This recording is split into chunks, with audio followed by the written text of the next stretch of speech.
जय भीम, नमो बुद्धाय, जय जोहार, जय मूल निवासी, जय संविधान। दोस्तों, आपने स्वयं सैनिक दल एसएसडी संगठन का परिचय तो ले लिया। आज के वीडियो में हम आपको बताने वाले हैं कि स्वयं सैनिक दल संगठन समाज में से कौन सी 22 बर्बादियों की जड़ को उखाड़ के फेंक देना चाहता है। हमारे समाज में अगर यह 22 बर्बादी की जड़ें खत्म हो जाएगी तो समाज में हम जो निर्माण करना चाहते हैं वह निर्माण कर सकेंगे। हमारे समाज की प्रगति में रुकावट यही 22 बर्बादी की जड़ें हैं। तो चले इनके बारे में हम जानते हैं। नंबर 8, मिशन का लेबल चिपका के कमीशन का काम करना। आज हम देखते हैं कि कई लोग मिशन के नाम पर काम तो करते हैं, पर समाज में से चंदा भी लेते हैं और अपना कमीशन भी निकाल लेते हैं, और उस चंदे का हिसाब भी वह कभी किसी को नहीं बताते। तो हमें ऐसे कमीशन वालों को पहचान कर उसने सवाल करने चाहिए। नंबर 2, व्यक्तिगत स्वार्थ के लिए संघर्ष। कई लोग ऐसे होते हैं, जब अपने पर समस्या आती है तो बाहर निकलते हैं और संघर्ष करते नजर आते हैं और समाज में मदद की गुहार लगाते हैं, पर जब यही समस्या कभी समाज पर आती है तो वह घर से कभी बाहर नहीं निकलते। जैसे कोई गांव में समस्या होती है या अत्याचार होता है तो लोग बोलते हैं, मेरे गांव में होगा तब देखा जाएगा। यह हमारे समाज की बड़ी बर्बादी है। हमें संगठित होना पड़ेगा। नंबर 3, छोटे छोटे ग्रुप बनाकर संगठन के नाम पर धंधा करना। ये भी हमारे समाज की गहरी समस्या है। हम देखते हैं कि कई लोग छोटे छोटे ग्रुप बनाकर 14 अप्रैल को बाहर निकलते हैं और बाबा साहब के नाम पे पैसे लेकर उनका जन्मदिन मनाते हैं, नाचते हैं, गाते हैं। फिर 15 अप्रैल के बाद वह कहीं दिखाई नहीं देते और फिर उस पैसे से वह लोग कुछ और ही करते हैं। तो ऐसे लोग संगठन के नाम पर सिर्फ धंधा चलते हैं, समाज से उनको कोई लेना देना नहीं होता। नंबर 4, कामचोर लोगों की सिर्फ पद में आगे बढ़ाने की लालच। ये भी हमारे समाज में घुसी हुई बड़ी बर्बादी की जड़ है।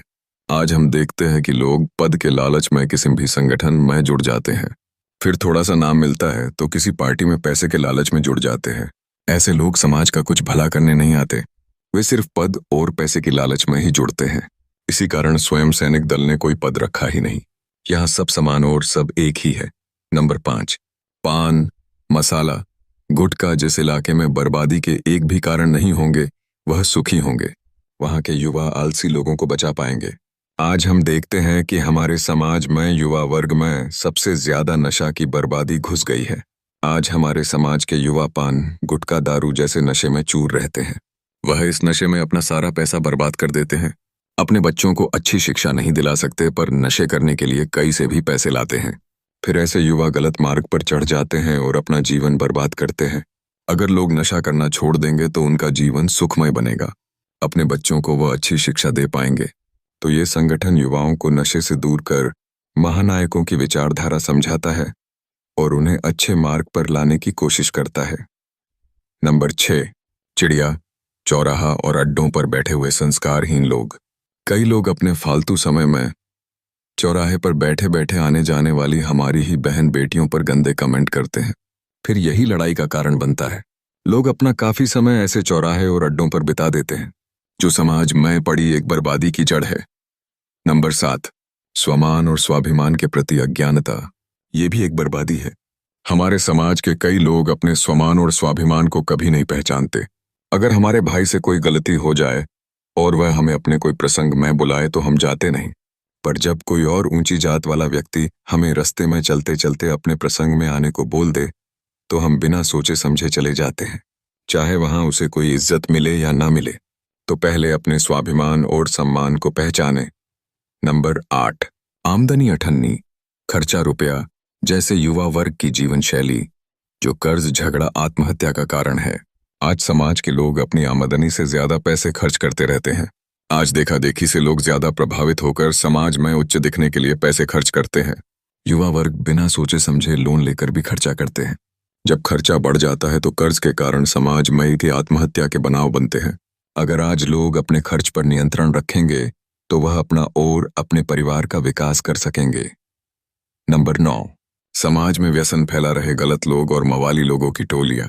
समाज में ऐसे लोग भी होते हैं जो खुद तो गलत काम करते हैं और समाज के अन्य युवा वर्ग को भी गलत राह पर ले जाते हैं।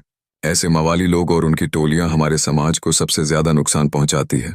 हमें ऐसे लोगों को पहचान कर उनको समझाना है। अगर ना समझे तो ऐसी टोलियों को सबक भी सिखाकर अच्छे मार्ग पर लाना है। तभी हम समाज के हर वर्ग का अच्छा निर्माण कर सकेंगे। नंबर 10, अंधश्रद्धा और कुरिवाज। आज सबसे ज्यादा अंधश्रद्धा और कुरिवाज हमारे मूल निवासी समाज के अंदर है।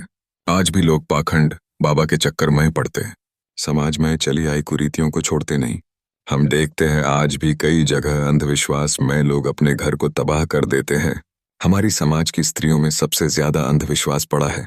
आज भी हम अपनी छोटी छोटी बच्चियों को पढ़ाने के बजाय व्रत उपवास में लगाकर रखती है, जिनसे वह बड़ी होकर उनके जैसी बनती है। तो हमारे बच्चों को इन पाखंड के बजाय शिक्षा पर जोर देंगे तो वह अपना विकास खुद करने में सक्षम होगी।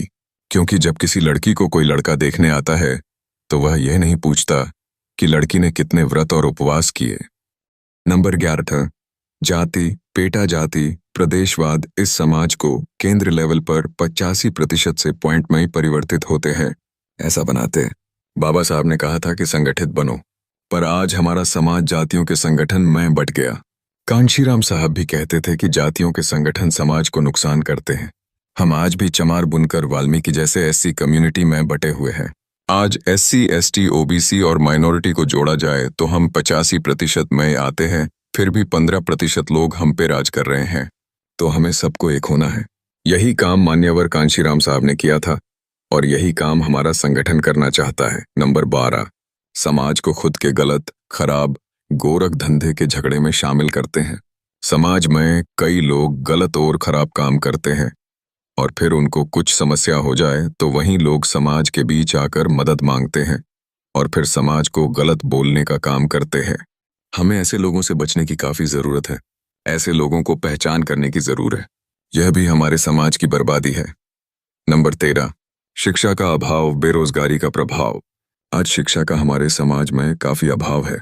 समाज के प्रत्येक व्यक्ति तक आज शिक्षा पहुंचाना हमारी जिम्मेदारी है। अगर समाज के हर व्यक्ति के पास अच्छी शिक्षा पहुंच जाएगी तो समाज आत्मनिर्भर बन पाएगा और इसके लिए हम सबको मिलकर काम करना पड़ेगा। आज लोगों के पास रोजगारी का अभाव है। आज काफी लोग बेरोजगार बैठे हैं, वह कुछ काम नहीं करते। ऐसे बेरोजगार लोग समाज की सबसे बड़ी समस्या है। वह समाज पर एक बोझ है। नंबर 14, घर पर बोझ बने हुए आलसी नौजवान। युवा वर्ग समाज को आगे ले जाने का काम करता है, पर हमारे समाज में ये आज भी कहीं युवा वर्ग मौज शौक करते रहते हैं और काम कुछ करते नहीं हैं और समाज पर, परिवार पर बोझ बने बैठे हैं। अगर सारे युवा आलस छोड़कर काम करने लगेंगे तो समाज में परिवर्तन जरूर आएगा। तो युवाओं को जगने की जरूरत है। नंबर 15, जुगाड़, अड्डा, आंकड़ा। जो इलाकों में चौराहा चौराहा पर जुगाड़ की चौपट नहीं होगी वहां पर आत्महत्या नहीं होगी। आज हम देखते हैं कि कोई या शहर होता है तो वहां पर दारू या नशे का अड्डा हमारे बस्ती के आसपास ही होता है, क्योंकि वह लोग जानते हैं कि इनके इलाके के पास यह सब होगा तो इनके युवा कभी ना कभी इस व्यसन में रह जरूर आएंगे। तो हमें सबसे पहले हमारे इलाके में से ये सारी बर्बादी दूर करनी है। किसी उच्च जाति के आसपास अपने कभी ऐसे अड्डे देखे नहीं होंगे। अगर हमारे इलाके के आसपास दारू, जुगार के ठेले नहीं होंगे तो लोग नशा नहीं करेंगे। नहीं, नशा करने वाला व्यक्ति चाहे कितना भी ताकतवर हो वह किसी का सामना नहीं कर सकता। नशे की वजह से युवा लाश जैसे दिखते हैं और यही फिर आत्महत्या के कारण भी बनते हैं। नंबर 16, हक के लिए आगे, कर्तव्य के लिए पीछे हट। समाज से लेने के लिए आगे और समाज को देने के लिए पीछे। अगर समाज के सब व्यक्ति अपने कर्तव्यों को समझेगा और बाबा साहब की बातों पर सही से चलेगा तो हम समाज के लिए कुछ कर सकेंगे। पर आज ज्यादातर लोग समाज में कुछ मिले इसी उम्मीद में जीते हैं। समाज को देने के लिए उनके पास समय नहीं होता। अगर यह बात सारे लोग समझ जाए कि समाज से हम हैं, हमसे समाज नहीं, तो ये मूल निवासी समाज पर कभी भी अत्याचार नहीं होंगे। नंबर 17, निर्बल नेतृत्व। मनुवादियों के गुलाम मच्छर समाज का खून चूसते हैं। बाबा साहब ने डबल वोट का अधिकार इसीलिए मांगा था कि हमारे समाज का नेता सिर्फ हमारा ही हो। पर आज हम देखते हैं कि हमारे समाज के ज्यादातर लोग पार्टी की गुलामी करते हैं। मनुवादी व्यवस्था में सिर्फ अपना पेट भरते हैं। उन्हें समाज से सिर्फ वोट चाहिए। ऐसे निर्बल नेतृत्व वाले नेता कभी भी समाज का भला नहीं कर सकते। जब बाबा साहब इलेक्शन हार गए थे तब वह अपने सामने वाले व्यक्ति से मिलने गए थे और कहा कि चलो, मैं नहीं तो तुम जीत है, पर मैं तुमसे यह पूछना चाहता हूँ कि अब तुम हमारे समाज के लिए क्या करोगे। तब उस व्यक्ति ने कहा था कि मेरी पार्टी जो बोलेगी मैं वह करूंगा।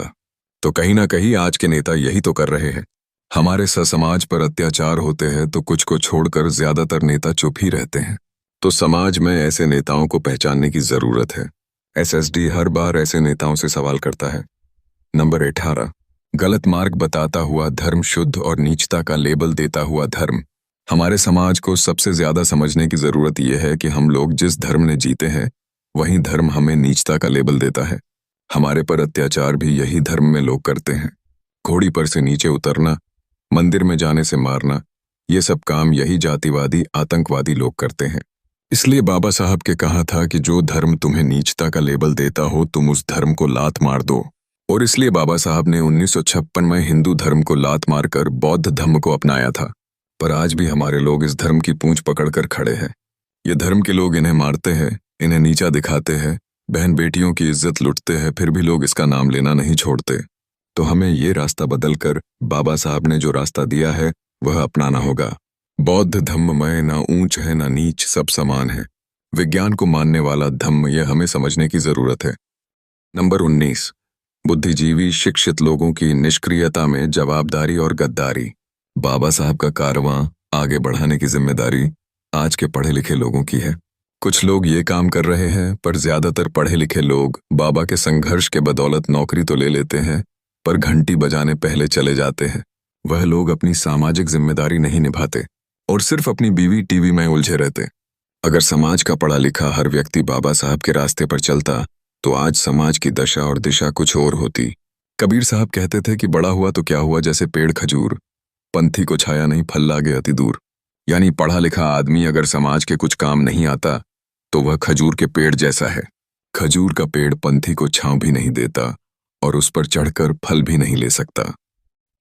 नंबर 20, स्त्री शक्ति का अवमूल्यन। हमारे समाज की सबसे बड़ी समस्या यही है।